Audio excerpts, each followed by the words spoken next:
L'intérêt de contester cette infraction, Arnaud, est assez limité, car si circuler dans une voie de bus entraîne une amende de 90 €, celle-ci n'est suivie d'aucun retrait de points.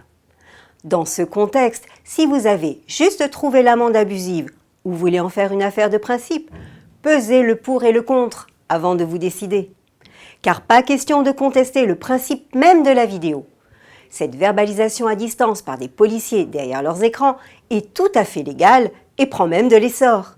C'est une infraction relevée au vol, c'est-à-dire sans interpellation.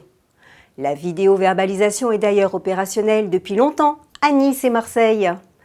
Expérimentée depuis 2 ans sur 14 axes dans Paris et fort de son succès, elle est en train de gagner du terrain et les 100 km de voies sont désormais sous haute surveillance. Les infractions par vidéo se focalisent essentiellement sur les stationnements gênants, sur les voies de bus ou en double fil, la circulation sur les voies réservées et les feux rouges grillés, en général dans les grands carrefours, souvent encombrés. Ce type d'infraction tombe sous le coup du propriétaire payeur. C'est le titulaire de la carte grise qui reçoit la contravention et est responsable du paiement de l'amende.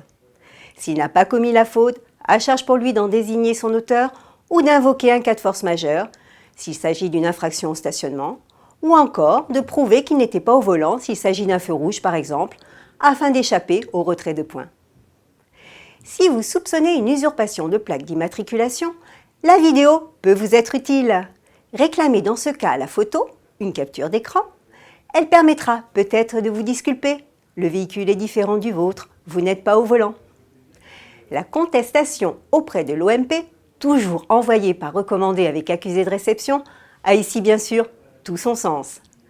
À la semaine prochaine!